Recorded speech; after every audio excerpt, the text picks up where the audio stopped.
من الشيطان الرجيم بسم الله الرحمن الرحيم وإذا تتلى عليهم آياتنا بينات تعرف في وجوه الذين كفروا المنكر يكادون يسطون بالذين يتلون عليهم آياتنا قل أفأنبئكم بشر من ذلكم النار وعدها الله الذين كفروا وبئس المصير يا أيها الناس ضرب مثل فاستمعوا له إن الذين تدعون من دون الله لن يخلقوا ذبابا ولو استمعوا له وإن يسلبهم الذباب شيئا لا يستنقذوه منه ضعف الطالب والمطلوب ما قدر الله حق قدره إن الله لقوي عزيز۔ حضرات گرامی، یہ سورہ حج کی آیت نمبر 72 اور 73 آپ کے سامنے تلاوت کی ہے۔ اس آیت کے اندر اللہ رب العزت نے سب سے پہلے یہ بات بیان فرمائی کہ اللہ کی توحید اس کو بیان کرنے کے لیے جب اللہ رب العزت نے انبیاء کرام کو بھیجا تو جن نبیوں نے توحید کا بیان کیا اور جو لوگ ان کے ماننے والے ہوئے ان سب کے اوپر لوگوں نے مصیبتیں کھڑی کر دیں۔ لوگوں کو باوجود اس کے کہ وہ اللہ کو مانتے ہیں، لیکن چونکہ اللہ کے ساتھ میں وہ دوسروں کو شریک کر رہے ہوتے ہیں، اس لیے تنہا توحید کا ذکر ان کو اچھا نہیں لگتا۔ اور نہ صرف یہ اچھا نہیں لگتا بلکہ قرآن پاک نے فرمایا وَإِذَا تُتْلَى عَلَيْهِمْ آيَاتُنَا بَيِّنَاتٍ، اور جب ہماری کھلم کھلا آیتیں، بالکل روشن آیتیں جب ان کے سامنے پڑھ کر سنائی جاتی ہیں، تعرف فی وجوہ الذین کفروا، تو آپ دیکھیں گے جو کفار ہیں ان کے چہروں کو دیکھیں گے، المنکر، تو ان کے چہرے بڑے اکتائے ہوئے ہوں گے اور بڑے سراسیمہ اور بڑے ناراض چہرے ہوں گے۔ یکادون یسطون بالذین یتلون علیہ، اور قریب ہے کہ وہ حملہ کر دیں ان لوگوں کے اوپر جو ان کو یہ آیتیں پڑھ کر سنا رہے ہیں۔ قل، اے نبی آپ یہ کہہ دیے کیا میں تمہیں نہ بتاؤں کہ اس سے بھی زیادہ بری چیز کیا ہے؟ جو آج تمہارے دلوں کو چیزیں بری لگ رہی ہیں توحید کا ذکر، اس سے بھی زیادہ بری چیز یہ ہے کہ جب تم جہنم میں پھینکے جاؤ گے اور جہنم کی آگ جب تمہارے چہروں کو چھو رہی ہوگی، وہ دن ہوگا جو تمہارے لیے سب سے زیادہ نقصان دہ اور سب سے زیادہ افسوسناک دن ہوگا۔ اور اللہ نے وعدہ کر رکھا ہے کافروں سے، یہ اللہ کا وعدہ ہے اور اللہ اپنے وعدے کو نہیں چھوڑتا۔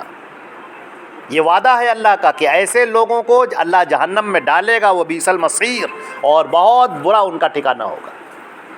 تو آپ دیکھیں یہ بات بڑی نکتے کی بات ہے، اور قرآن پاک تو بالکل ہر چیز کو بہت ہی بیلنس کے ساتھ بیان کرتا ہے، بہت وضاحت کے ساتھ بیان کرتا ہے۔ ہم دیکھتے ہیں کہ 3 بڑے گروہ جن کے سامنے دعوت پیش کی گئی، نبی کریم صلی اللہ علیہ وسلم نے جو دعوت پیش فرمائی، 3 بڑے گروہ۔ پہلا گروہ یہودیوں کا، دوسرا گروہ نصارہ کا، اور تیسرا گروہ مشرکین کا۔ یہ تینوں گروہ وہ ہیں جو اللہ کو ماننے والے، لفظ اللہ کو اللہ کے ساتھ کہہ کر ماننے والے۔ یہودی اللہ، لفظ اللہ کے ساتھ میں تسلیم کرنے والے، نصارہ اللہ کو ماننے والے، اور مشرکین یہ بھی اللہ کو ماننے والے۔ قرآن پاک نے سورہ زمر میں ان کا بہت تذکرہ کیا۔ اب یہ لوگ کیا ہے؟ اگر آپ ان سے پوچھیں کہ بارش کون برساتا ہے، غلے کون نکالتا ہے، موت اور زندگی کے فیصلے کون کرتا ہے، آپ پوچھیں سوال تو کہیں گے اللہ کرتا ہے۔ یہودیوں سے پوچھئے، کہیں گے اللہ کرتا ہے۔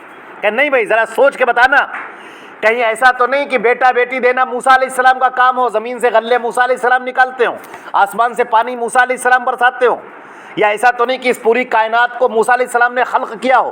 وہ کہیں گے ہرگز نہیں، ہرگز نہیں، قطعاً نہیں، اللہ نے کیا۔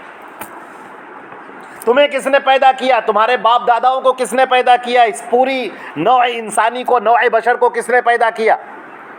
کہ اللہ نے پیدا کیا۔ یہی جواب یہودیوں کا، یہی جواب عیسائیوں کا، یہی جواب مشرکین مکہ کا۔ ابو جہل اور ابو لہب کا بھی یہی ایمان کہ کرنے والی ذات صرف ایک اللہ کی ہے، بڑا کون ہے؟ بڑا سب سے اللہ ہے۔ اس کائنات کا مالک کون ہے؟ مالک اللہ ہے. اس کائنات کا خالق کون ہے؟ خالق اللہ ہے. پھر آپ دیکھیں کہ یہ بڑے بہت پوائنٹ کی بات ہے یہ. اللہ کو ماننے والے لوگ یہودی بھی ہیں، نصارہ بھی ہیں، مشرکین بھی ہیں. اللہ کو حاکم ماننے والے، اللہ کو خالق ماننے والے، اللہ کو رب ماننے والے، اللہ کو یہ ماننے والے کہ اس پوری کائنات کو وہی چلانے والا ہے، اللہ کو یہ ماننے والے کہ آسمان سے پانی وہی نازل کرتا ہے، زمین سے غلے وہی نکالتا ہے، پوری مخلوقات کو اسی نے پیدا کیا ہے اور وہ سب سے بڑا ہے. یہ عقیدہ ابو جہل کا، یہی عقیدہ نصارہ کا، یہی عقیدہ یہودیوں کا، یہی عقیدہ مشرکین مکہ کا.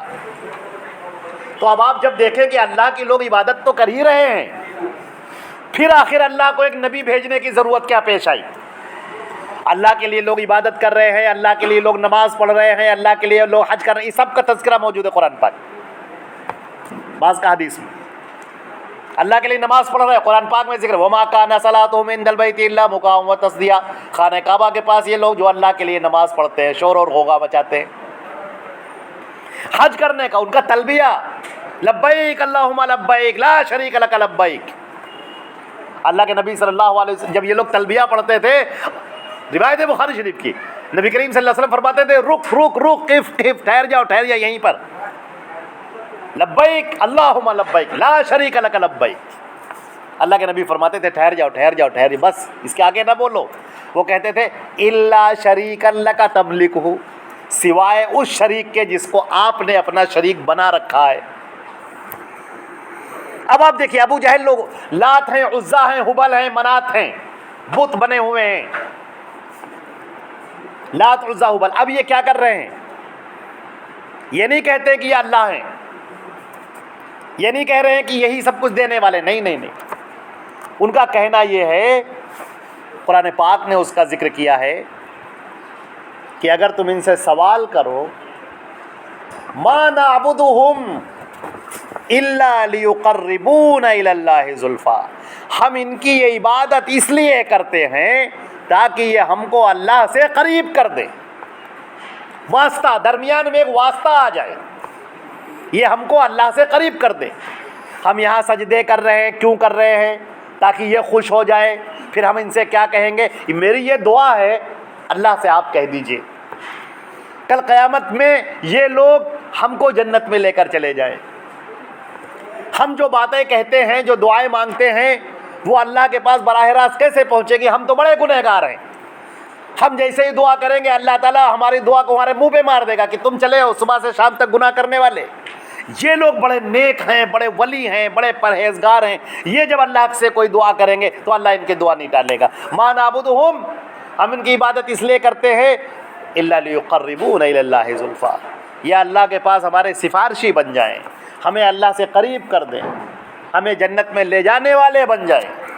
اب دیکھیے، آپ یہ عقیدہ دیکھیے، اللہ تعالیٰ اس دوئی کو تسلیم نہیں کرتا. اللہ تعالیٰ یہ نہیں چاہتا کہ نہیں یہ بندے اللہ سے ہٹ کر کسی اور کے در پہ جائیں. اللہ تعالیٰ کہتا ہے کہ نہیں، مجھے براہ راست پکارو، بیچ میں کوئی واسطہ، براہ راست مجھے پکارو. ادعونی استجب لکم، مجھے پکارو میں تمہاری پکار سنوں گا. یہ اللہ تعالیٰ فرماتا ہے وَنَحْنُ أَقْرَبُ إِلَيْهِ مِنْ حَبْلِ الْوَرِيدِ، اور ہم اس کے شہ رگ سے زیادہ قریب ہیں. تم اللہ کو پکارو. چنانچہ اللہ رب العزت نے اتنی وضاحت کے ساتھ کچھ باتیں بیان کی ہیں. سب سے پہلی بات کہ اگر آپ کے ذہن میں یہ ہے کہ اللہ، جب یہ بزرگ لوگ اللہ سے کہیں گے تو اللہ ضرور سنے گا، یہ اپنے ذہن سے نکال دی. حضرت نوح علیہ السلام دعا کرتے ہیں، اللہ ان کی دعا کو نہیں سنتا. اپنے بیٹے کے لیے دعا کرتے ہیں. ابراہیم علیہ السلام اپنے باپ کے لیے دعا کرتے ہیں، اللہ تعالیٰ نہیں سنتا. حضرت نبی کریم صلی اللہ علیہ وسلم ابو طالب کے لیے دعا کرتے ہیں، اللہ تعالیٰ منع کر دیتا ہے، نہیں سنتا. تو اگر آپ کے ذہن میں یہ ہے کہ نہیں جو دعا ہوگی تو قبول ہوگی، ایسا نہیں. اللہ جس دعا کو چاہتا ہے قبول کرتا ہے، جس دعا کو چاہتا ہے قبول نہیں کرتا. اس کے اوپر کوئی زور دینے والا نہیں، اس کو کوئی مجبور کرنے والا نہیں. لا یسأل عما یفعل، وہ جو کرتا ہے کوئی اس سے سوال کرنے والا نہیں. کوئی اس سے سوال نہیں کر سکتا کہ یہ کیوں ہوا. اور پھر اللہ نے ایک بڑی بات ارشاد فرمائی جو سب سے اہم ہے اور جڑ ہے. یہ جڑ ہے شرک کی. اگر اس جڑ کو آپ نے پکڑ لیا, آپ سمجھ گئے اور آپ نے اس کو کاٹ دیا تو شرک ختم. وہ کیا؟ جو لوگ اس دنیا سے جا چکے, چاہے وہ نبی ہوں, چاہے صحابہ ہوں, چاہے اولیاء ہوں, چاہے شہداء ہوں, چاہے امام ہو, چاہے پیر ہو, جو اس دنیا سے جا چکے. اِنَّكَ لَا تُسْمِعُ مَنْ فِي الْقُبُورِ, جو لوگ یہاں سے جا چکے اگر آپ ان کو پکارتے ہیں تو وہ تمہاری پکار نہیں سنتے ہیں. جا چکے جو اس دنیا سے, اب اگر تم انہیں پکار رہے ہو تو وہ پکار نہیں سنتے ہیں. ان کا رول جو اس دنیا کے اندر دیا گیا تھا وہ رول ختم ہو گیا. اب وہ آخرت کی منزل کی طرف روانہ ہو گئے. اب وہ اللہ کی نعمتوں میں ہیں, اب وہ اللہ کے انعام اور اللہ کے اکرام میں ہیں. اب تم انہیں پکارتے ہو تو وہ پکار نہیں سنتے. اور اگر آپ نے یہ عقیدہ رکھا کہ ہم انہیں پکار رہے ہیں اور وہ سن رہے ہیں, یہ عقیدہ شرک. اور یہی بنیاد ہے, جڑ ہے. قبروں کے پاس لوگ کیوں جاتے ہیں؟ قبروں پہ طواف کر رہے ہیں, سجدہ کر رہے ہیں. کیوں کر رہے ہیں؟ ان کا عقیدہ یہ ہے کہ یہ بزرگ جو ہے جانتے ہیں, وہ دیکھ رہے ہیں, ہم ان کو پکار رہے ہیں, وہ ہم سے واقف ہیں. حالانکہ یہ بالکل غلط ہے. اس بات کو اللہ رب العزت نے جو بات بیان کی ہے, آگے بیان کیا ہے اس کو, یا ایھا الناس, اے تمام کے تمام لوگوں, ضرب مثل, ایک مثال بیان کی جا رہی ہے, فاستمعوا لہ, بہت غور سے سنو. دیکھیں یہ ایک ایسا موقع ہے, قرآن پاک تو بھرا ہوا ہے حکم دینے سے. قرآن پاک صرف حکم دیتا ہے, لیکن نہیں, یہاں پر حکم دینے سے پہلے بتا رہا ہے فاستمعوا لہ, سنو, کان کھول کر غور سے سنو اس کو. یہ بات ایسی نہیں ہے کہ آدمی بس چلتے پھرتے سن لے, نہیں, آپ اپنے دماغ کو حاضر کر کے یہ بات سننی ہوگی اور سمجھنی ہوگی. اس بات کا ادراک حاصل کرنا ہے. جس کو ادراک حاصل ہو گیا اس کو معرفت حاصل ہو گئی, جس کو معرفت حاصل ہو گئی اس کو دین حاصل ہو گیا. اور اگر آپ نے چلتے پھرتے ایسے اس کو سن لیا کان میں, نہیں, اس کی گہرائی پھر آپ نہیں سمجھ پائے. اللہ تعالیٰ نے فرمایا اے تمام لوگوں, یا ایھا الناس, یہاں پر مسلمانوں کی بات نہیں ہے, تمام لوگوں کی بات ہے. جو بھی بنی نوع انسان ہے وہ اس بات کو سن لے اچھی طرح سے, کان کھول کر. یا ایھا الناس, تمام کے تمام لوگوں, ضرب مثل, ایک مثال بیان کی جا رہی ہے. فاستمعوا لہ, بہت غور سے اس کو سنو. فاستمعوا لہ, اس مثال کو. بڑے یہ جو الفاظ ہیں, ان الفاظ کا کوئی ترجمہ تھوڑی کر سکتا ہے. ہم آپ کو اس کے مراد بتا سکتے ہیں, اس کا مفہوم بتا سکتے ہیں, لیکن الفاظ میں جو جان ہے, جو اس کے اندر طاقت ہے, وہ کوئی دوسرا نہیں بیان کر سکتا. مثال کے طور پر ہم لوگ آپس میں کہتے ہیں کہ ساری دنیا میری مٹھی میں ہے. اس بات کے اندر جو زور ہے وہ ہم لوگ سمجھتے ہیں. کوئی دوسرا اس کا ترجمہ کرے گا, کہے گا مطلب یہ ہے کہ ہم ساری دنیا پر قابض ہیں, ساری دنیا کی طاقت ہمارے پاس ہے, ہم کچھ بھی کر سکتے ہیں, وغیرہ وغیرہ. اپنے الفاظ میں وہ جو چاہے مفہوم کو بیان کرے گا. ان الفاظ میں جو طاقت ہے اس طاقت کو کوئی نہیں بیان کر سکتا. اے تمام کے تمام لوگوں, ایک مثال بیان کی جا رہی. فاستمعوا لہ, بہت غور سے اس کو سنو, کان کھول کر. ان الذین, بے شک وہ لوگ, اب سنیے, بے شک وہ لوگ, تدعون من دون اللہ, جن کو تم اللہ کے علاوہ پکارتے ہو, چاہے موسیٰ علیہ السلام ہو, یا عیسیٰ علیہ السلام ہو, یا داؤد علیہ السلام ہو, یا زکریا علیہ السلام ہو, یا عزیر علیہ السلام ہو, جن کو لوگ اللہ کا بیٹا بھی کہتے ہیں نعوذ باللہ, یا حضرت محمد مصطفیٰ صلی اللہ علیہ وسلم ہو, یا ان کے علاوہ جس صحابی کو, ان کے علاوہ جن شہدائے بدر کو, شہدائے احد کو, یا شہدائے کربلا کو, حضرات حسنین کو, ائمہ کرام کو, صالحین اور اولیاء کو, جس کو بھی تم پکارتے ہو. ان الذین, بے شک, انا کا لفظ دیکھیے, انا, بے شک, کوئی شک نہیں ہے اس بات میں جو ہم کہنے جا رہے ہیں. ایسا نہیں کہ ایسے ہی کہہ دیا, الٹپ کہہ دیا, بعد میں یاد آیا کہ نہیں فلاں بھی اس میں شامل, نہیں. انا, بے شک, بہت سوچ کر یہ بات کہی جا رہی, بہت ہر ایک کا احاطہ کر کے بات کہی جا رہی ہے. بے شک وہ تمام کے تمام لوگ, سارے کے سارے لوگ جن کو تم اللہ کے علاوہ پکارتے ہو، سنو، لن یخلقوا ذبابا، وہ ایک مکھی بھی پیدا نہیں کر سکتے، وہ ایک مکھی بھی پیدا نہیں کر سکتے۔ اس کائنات کے خالق کو چھوڑ کر تم اس کو پکار رہے ہو، یہ ایک مکھی تک پیدا نہیں کر سکتا۔ خالق کون ہے؟ کان کھول کر سنو، اے وہ لوگوں جو عیسیٰ علیہ السلام کے سامنے کینڈل روشن کرتے ہو اور گھٹنوں کے بل جھک کر ان کے سامنے دعائیں کر کے ان کو پکارتے ہو، ذرا یہ بتاؤ کہ یہ عیسیٰ علیہ السلام کو پیدا کس نے کیا؟ ان کی ماں کو کس نے پیدا کیا؟ ہولی اسپرٹ کو کس نے پیدا کیا؟ آسمان کے چاند تاروں کو کس نے پیدا کیا؟ اس پوری کائنات کو خلق کرنے والا کون ہے؟ آدم کو اور حوا کو پیدا کرنے والا کون؟ اور اس پوری بنی نوع انسان کو پیدا کرنے والا کون؟ وہ خالق کون ہے؟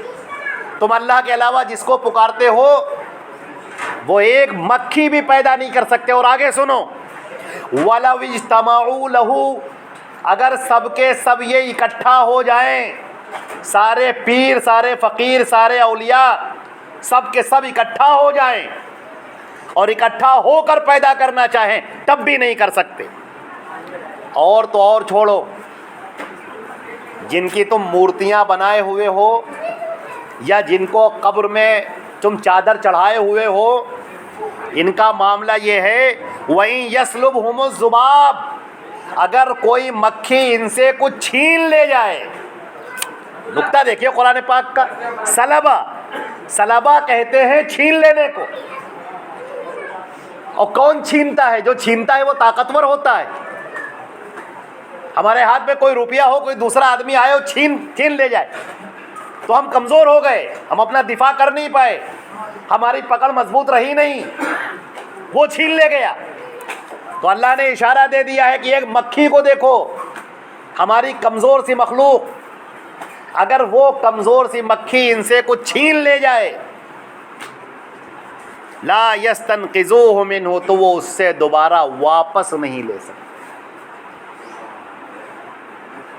کمزوری دیکھیے، جن کو تم پکار رہے ہو اپنے فیصلے کروانے کے لیے، یا اللہ میرے لیے رزق کے فیصلے کی، تمہارے اولاد نہیں ہو رہی، اولاد مانگنے کہاں جا رہے ہو؟ مزار پہ چلے جا رہے ہو، پیروں پہ چلے جا رہے ہو۔ شہدائے کربلا کے لیے باقاعدہ ایک نماز پڑھی جاتی ہے، نماز کے ساتھ غوث صاحب کے لیے نماز تنویر العاشقین پڑھی جاتی، نماز پڑھ کے دعائیں کر رہے ہیں۔ خانہ کعبہ کی طرف سے منہ ہٹا کر اجمیر کی طرف اور دوسری طرف رخ کر کے نمازیں پڑھی جاتی ہیں، اور مانگا کیا جا رہا ہے کہ ہماری رزق میں برکت عطا فرما دے، ہماری دکان نہیں چل رہی، ہم پریشانیوں میں گھرے ہوئے ہیں۔ اے اللہ کے بندو، یہ پریشانیاں اللہ کا امتحان ہے۔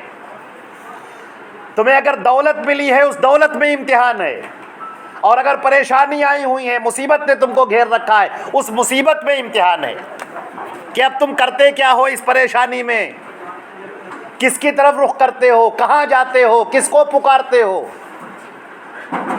جب تم کچھ نہ تھے اس وقت تمہیں اللہ نے پیدا کیا، اللہ تمہاری فکر کرنے والا ہے، رب۔ جب تم ماں کے پیٹ میں تھے اس وقت تمہاری تقدیر لکھنے والا، اس وقت تمہاری شکل بنانے والا، آنکھوں کے اندر روشنی ڈالنے والا، دل کے اندر دھڑکن ڈالنے والا، دماغ کی نسوں کو چالو کرنے والا، اس کو بڑھانے والا، رگوں کے اندر خون کی گردش کو دوڑانے والا، وہ کون ہے؟ صرف ایک اللہ کی ذات ہے۔ جب تم ماں کے پیٹ میں تھے اس وقت اللہ نے تمہارے لیے انتظام کیا۔ لقد خلقنا الانسان فی احسن تقویم، اور خوبصورت پہ کر تمہیں عطا کیا۔ جب تم دنیا کے اندر آ گئے اس وقت اللہ نے تمہارا انتظام کیا، ایک ایک لمحہ بلمحہ اللہ تمہارا انتظام کرتا رہا۔ اب تمہارے اندر طاقت آ گئی، اب تم اللہ کو چھوڑ کر غیروں کے آگے جا کر سر جھکا رہے ہو، غیروں کے آگے جا کر ہاتھ پھیلا رہے ہو، وہاں پر جا کر طواف کر رہے ہو، وہاں پر جا کر کپڑا چڑھا رہے ہو، اور وہاں جا کر ان کو پکار رہے ہو۔ اور ان کا معاملہ کیا ہے کہ یہ سب کے سب محتاج ہیں۔ کل جب قیامت کا دن ہوگا، حساب کتاب کا دن، حساب قائم نہیں ہو رہا ہے، سورج سوا نیزے پہ آ گیا ہے، حساب قائم نہیں ہو رہا ہے، میزان نہیں رکھی جا رہی، لوگ اپنے اپنے گناہوں کے مطابق پسینے میں ڈوبے ہوئے ہیں۔ آخر کچھ پچھلی امتوں کے کچھ لوگ پریشان ہو کر حضرت آدم کے پاس جاتے ہیں اور کہتے ہیں کہ آپ تمام ابو البشر ہیں، اللہ نے آپ کو اپنے ہاتھوں سے پیدا کیا، آپ کے اندر روح ڈالی، فرشتوں سے آپ کو سجدہ کرایا، آپ کا مقام کتنا بلند ہے، آپ چلیے اللہ سے کہہ دیجئے، یہ کہہ دیجئے کہ صرف حساب کتاب شروع ہو جائے، میزان نصب ہو جائے، حساب کتاب شروع ہو جائے، ہم لوگ کیسے کب تک کھڑے رہیں؟ پسینہ نکل رہا ہے، دھوپ ہے، پریشان حال ہیں۔ اس وقت ان کا معاملہ یہ ہوگا کہ وہ کہیں گے نہیں نہیں، کانپ رہے ہوں گے، تھر تھرا رہے ہوں گے، نہیں، اللہ کے سامنے جا کر بات کرنے کی میری مجال نہیں ہے۔ اگر اللہ نے مجھی سے پہلے پوچھ لیا کہ ہم نے تم کو منع کیا تھا کہ وہ درخت کا پھل مت کھانا ہو، تم نے کھا لیا، آؤ تم ہی اپنا حساب پہلے دو، تو میں کیا کروں؟ میں نہیں جا سکتا۔ لوگ نوح علیہ السلام کے پاس جائیں گے اور کہیں گے کہ آپ تو اللہ سے بڑے قریب ہیں، آپ کی ایک دعا پر اللہ نے پوری دنیا کو غرق کر دیا، اللہ کے ہاں آپ کا بڑا مقام ہے، بڑا مرتبہ ہے، آپ چلیے اللہ تعالیٰ سے کہہ دیجئے کہ حساب کتاب قائم ہو جائے۔ نوح علیہ السلام فرمائیں گے ہرگز نہیں، اگر میں اللہ کے پاس گیا اور اللہ نے کہا تم نے اپنے بیٹے کے لیے کیوں دعا مانگی تھی جبکہ میں نے تم کو منع کیا تھا، آؤ اپنا حساب دو، تو میں کیا کروں؟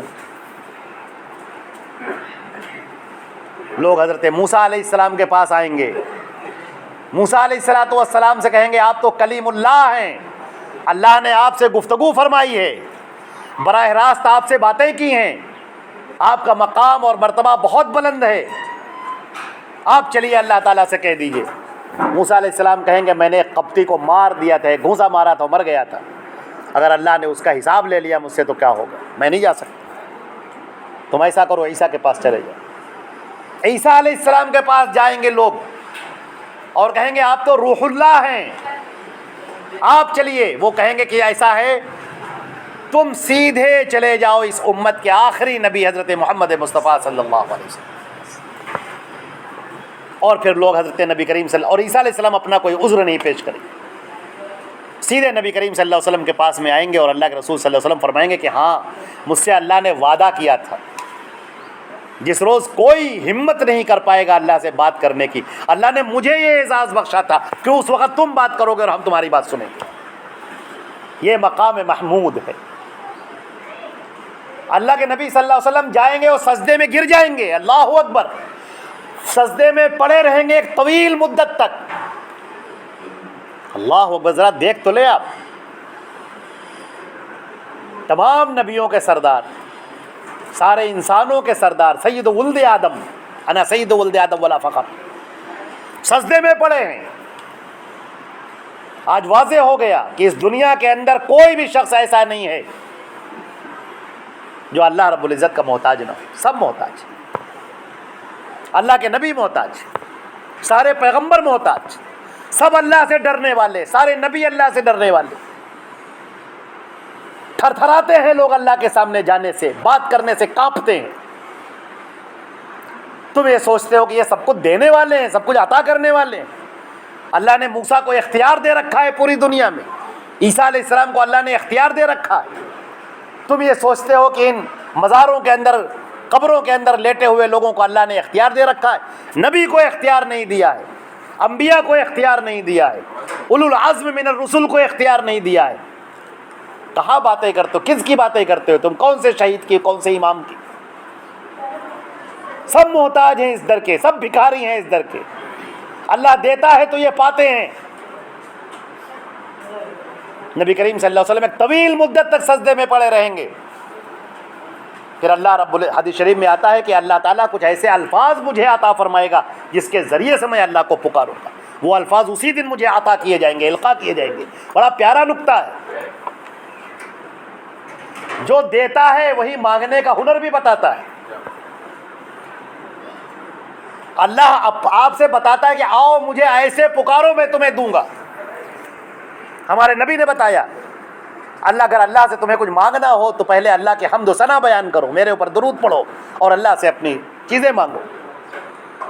ایک صاحب دعا مانگ رہے تھے، انہوں نے کہا یا ذل جلال والاکرام، اللہ کے نبی نے فرمایا کہ یا ذل جلال والاکرام کہہ کر اگر کوئی دعا مانگتا ہے اللہ اس کی دعا کو رد نہیں کرتا. ایک آدمی اللہ سے دعا مانگ رہا ہے, آنکھوں سے آنسو اس کے جاری ہیں, اللہ کے سامنے ہاتھ پھیلائے گڑگڑا رہا ہے, اللہ اس کی دعا کو رد نہیں کرتا. ان اللہ حی کریم, اللہ تعالیٰ کو بڑا شرم آتی ہے, وہ بڑا سخی ہے, اسے بڑی شرم آتی ہے. اذا رفع یدیہ, جب کوئی اس کے سامنے اپنے ہاتھوں کو اٹھائے, ان یردہما خالیا, کہ وہ اس کو خالی ہاتھ واپس کر دے. اللہ کبھی کسی کو خالی ہاتھ واپس نہیں کرتا, کچھ نہ کچھ دے کر واپس کرتا. حدیث شریف کے اندر آتا ہے کہ بندہ جب اللہ سے مانگتا ہے تو کبھی اللہ اس کو وہی دعا جو مانگ رہا ہوتا ہے اللہ دے دیتا ہے. کبھی اللہ رب العزت اس دعا کو دینا بہتر نہیں سمجھتا تو اس سے بہتر چیز اس کو دے دیتا ہے. اور کبھی ایسا ہوتا ہے کہ اس کی دعا کو وہ اپنے پاس رکھ لیتا ہے, اسے اور بڑھاتا ہے. یہاں تک کہ کل قیامت کے دن جب لوگ محتاج ہوں گے اس وقت اللہ اپنے بندے کو بلائے گا اور کہے گا میرے بندے تیری نیکیاں میرے پاس ہیں. وہ کہے گا اے میرے پروردگار میرا نامہ اعمال تولا جا چکا, کوئی نیکیاں رہ نہیں گئیں, میں بہت ہی قلاش اور مفلس ہوں. اللہ تعالیٰ فرمائے گا نہیں, تیری بہت ساری نیکیاں میرے پاس ہیں. اور اللہ تعالیٰ اشارہ فرمائے گا, وہ دیکھے گا احد پہاڑ کے برابر نیکیاں ہیں. بندہ کہے گا پروردگار یہ میری نیکیاں کون سی ہیں, کب کی میں نے؟ اللہ تعالیٰ فرمائے گا میرے بندے تو نے دنیا میں مجھ سے دعا مانگی تھی, میں نے وہ دعا نہیں قبول کی تھی, آج یہ اس کا بدلہ ہے. بندہ کہے گا اے کاش کہ دنیا میں میری کوئی دعا قبول نہ ہوتی. تو یہ اللہ کا در وہ ہے جہاں آدمی مانگتا ہے تو کبھی خالی ہاتھ واپس نہیں آتا, اسے کچھ نہ کچھ عطا ہو کر جاتا ہے. وہ اللہ تعالیٰ خود بتا رہا ہے کہ ایسے مانگو, وہ قرینہ سکھا رہا ہے. پھر کیسے وہ بندے ہوں گے جو اللہ کو ناراض کرنے والے ہوں گے کہ وہ اللہ کو چھوڑ کر وہ غیروں کو پکار رہے ہو. کوئی حضرت موسیٰ کو پکار رہا ہے, کوئی حضرت عیسیٰ کو پکار رہا ہے, کوئی حضرت محمد مصطفیٰ کو پکار رہا ہے صلی اللہ علیہ وسلم, کوئی شہدائے کربلا کو آوازیں دے رہا ہے, کوئی شہدائے بدر کو آوازیں دے رہا ہے. کتنے ہی لوگ ہیں ایسی نمازیں پڑھتے ہیں اور اس کے اندر کہتے ہیں یا اللہ شہدائے بدر کے صدقہ و طفیل میں میری دعا قبول فرما. یہ کیا ہے؟ اللہ تعالیٰ چاہتا ہے کہ تم اللہ کو پکارو, اپنے دل کو اپنی نیت کو خالص کر کے پکارو, اس میں کوئی داخل نہ ہو. یہ اللہ کے اور اس کے بندے کے بیچ کا معاملہ ہے, یہاں پر کوئی درمیان میں داخل نہ ہو. اللہ کو یہ دوئی پسند نہیں ہے, شرک اللہ کو پسند ہے, کوئی شریک ہو یا اللہ کو پسند. اس بندے کو اللہ نے بنایا ہے, اللہ چاہتا ہے کہ یہ بندہ مجھے پکارے, میں اس کو نوازوں, یہ مجھ سے مانگے, تڑپے, گڑگڑائے, اپنی پریشانیوں کو میرے سامنے پیش کرے, میرے سامنے کہے کہ اے اللہ میں محتاج ہوں, اے اللہ میرے اوپر یہ حالات آ گئے, اے اللہ میرا رزق تنگ ہو گیا, اے اللہ میں پریشانیوں سے گزر رہا ہوں, اے اللہ میں بیماریوں سے گزر رہا ہوں, اے اللہ تو مجھے عطا کر. اللہ تعالیٰ چاہتا ہے بندہ اسے مانگے اور اسے عطا کرے. اللہ تعالیٰ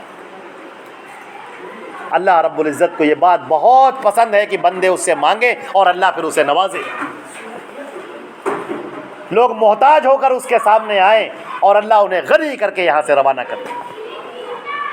اور لوگ وہی یہاں پر فرمایا وَإِن يَسْلُبْهُمُ الذُّبَابُ, اور اگر کوئی مکھی ان سے کچھ چھین کر لے جاتی ہے تو یہ واپس اس سے مانگ نہیں سکتے, چھین نہیں سکتے. ضعف الطالب والمطلوب, جس سے مانگا جا رہا ہے اور جو مانگ رہا ہے دونوں کمزور ہیں, دونوں محتاج. جس سے مانگا جا رہا ہے وہ بھی محتاج اور جو مانگ رہا ہے وہ تو محتاج ہے ہی. لیکن شیطان مردود نے جب وہ نکالا جا رہا تھا اللہ کے دربار سے, یہ ایک بات کہہ کر اپنی بات کو ہم ختم کریں گے. یہ بات اس نے کہا تھا شیطان مردود نے, جب اللہ تعالیٰ نے اس سے کہا تھا اخرج منہا مذموما مدحورا, ذلیل و خوار ہو کر یہاں سے چلے جاؤ میرے دربار میں, یہاں پر غرور اور تکبر کرنے والوں کی کوئی جگہ نہیں ہے. لعنت کا طوق اس کے گلے میں ڈال دیا. تو جب وہ نکل رہا تھا تو اس نے کہا تھا ربی, اے میرے پروردگار, میں تیرے بندوں کو گمراہ کروں گا, ولا تجد اکثرهم شاکرین, اور تو اپنے بندوں کو شکر گزار نہیں پائے گا. تو تجھ سے نہیں مانگیں گے. زمین کا غلہ تو نے اگایا مگر یہ تجھ سے نہیں مانگیں گے, غیر سے جا کر مانگیں گے. جو محتاج ہوگا, فقیر ہوگا, جو تیرے دینے سے کوئی بنا ہے وہ اس سے جا کر مانگیں گے. یہ تیری کبریائی کا مذاق اڑائیں گے, یہ تجھ سے نہیں مانگیں گے, یہ تیرے غیر سے جا کر مانگیں گے. وہ کام کریں گے جو اللہ کو سب سے زیادہ ناپسند. اس دنیا کا سب سے بڑا ظلم, اس دنیا کا سب سے بڑا جرم وہ ہے شرک. ان الشرک لظلم عظیم, سب سے بڑا ظلم. جو چیز اللہ کو سب سے زیادہ ناپسند وہ ہے شرک. تو شیطان مردود نے کیا کہا کہ اے میرے رب, میں یہاں سے جا رہا ہوں, تو نے مجھے نکال دیا ہے, اب میں اس آدم کی اولاد کو سب کو خوب گمراہ کروں گا اور تجھ سے ہٹا دوں گا, غیروں سے لگا دوں گا. اللہ اکبر. کیا آج ایسا نہیں ہو رہا ہے؟ کیا آج وہی صورتحال قائم نہیں ہو گئی جو ابو جہل اور ابو لہب کا شرک تھا؟ اللہ کو ماننے کے باوجود, اللہ کو بڑا ماننے کے باوجود, اللہ کے لیے نمازیں پڑھنے کے باوجود, اللہ کے لیے حج کرنے کے باوجود, اللہ کے لیے عمرہ کرنے کے باوجود, اللہ کے گھر کا طواف کرنے کے باوجود وہ مانگیں گے اللہ سے نہیں. مانگیں گے کیسے؟ اور اگر اللہ سے بھی مانگنے کی نوبت آئے گی, نماز میں بیٹھے ہیں, خانہ کعبہ کا پردہ پکڑے ہیں, اب تو یہاں کوئی نہیں ہے, نہیں ابھی بھی ہے, اب یہ دعا مانگیں گے تو کہیں گے اے اللہ ابراہیم کے صدقہ و طفیل میں دے دے, اے اللہ محمد مصطفیٰ کے صدقہ و طفیل میں دے دے, اے اللہ شہدائے بدر کے صدقہ و طفیل میں دے دے. وہاں پر بھی شریک کریں گے. اے اللہ یہ وہ کام کریں گے جو تجھ کو سب سے زیادہ ناپسند ہے. یہ شیطان مردود نے اللہ سے کہا تھا, اور اللہ نے فرمایا تھا کہ جو بھی شرک کرنے والا ہوگا لَأَمْلَأَنَّ مِنْكُمْ أَجْمَعِينَ, تم سے اور تم جیسوں سے جہنم کو میں بھر دوں گا. جو بھی شرک کر کے آئے گا. اب شیطان کی پوری کوشش ہے کہ بندے اللہ سے دور ہو جائے, اللہ کو مانے, اس میں کوئی شک نہیں, اپنے آپ کو موحد کہیں, جیسے یہودی اپنے آپ کو موحد کہتے ہیں. موحد کہتے ہیں آج بھی یہودی, اس وقت بھی, آج بھی یہودی اپنے آپ کو موحد کہتے ہیں, ہم توحید پر ہیں. کھلم کھلا شرک کرنے والے اپنے آپ کو توحید پر کہہ رہے ہیں. اس کا مطلب یہ ہے کہ انہوں نے توحید کو سمجھا ہی نہیں. اور شیطان یہ چاہے گا کہ تم توحید کو سمجھ نہ پاؤ. اخلاق کی باتیں سنو, کردار کی باتیں سنو, اتحاد کی باتیں سنو, تعلیم کی باتیں سنو, ساری باتیں سنو, لیکن توحید کی باتیں نہ سنو. وَإِذَا ذُكِرَ اللَّهُ وَحْدَهُ, اور جب اکیلے اللہ کا تذکرہ کیا جاتا ہے اشمئزت, تو لوگوں کے دل بہت تنگ ہو جاتے ہیں. اور جب ان کے سامنے ان کے بتوں کا بھی تذکرہ کر دیا جاتا ہے اذا هم یستبشرون, بڑے خوش ہو جاتے ہیں.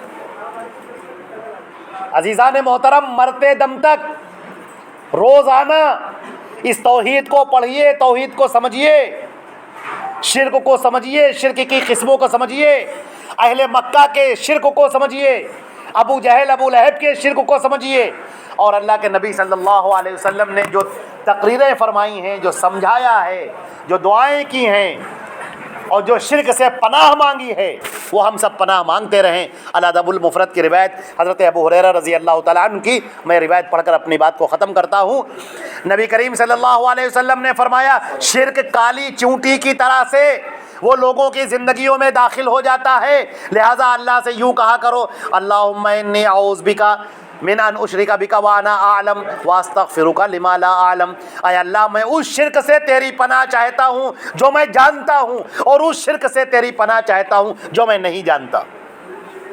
عزیزان محترم, اس توحید کو سمجھنا, شرک کو سمجھنا, یہ سب سے بڑی نیکی ہے. اور اسی توحید کی وجہ سے ساری عبادتیں قبول ہوتی ہیں، اسی توحید کی وجہ سے میزان نصب کیا جائے گا، اسی توحید کی وجہ سے آسمان و زمین قائم ہیں، اور اسی توحید کی وجہ سے بندوں کو جنت میں داخل کیا جائے گا، اور شرک کرنے کی وجہ سے بندوں کو جہنم دیا جائے گا، ان کے نیک اعمال سب برباد کر دیے جائیں گے۔ اللہ تعالی ہم کو اور آپ کو عمل کرنے کی توفیق عطا فرمائے، توحید پر قائم رہنے کی، سنت پر قائم رہنے کی، شرک سے دور رہنے کی توفیق عطا فرمائے۔ وآخر دعوانا الحمدللہ رب العالمین، وآخر دعوانا الحمدللہ رب العالمین، والصلاة والسلام علی محمد وآلہ وصحبہ اجمعین برحمتک یا ارحم الراحمین۔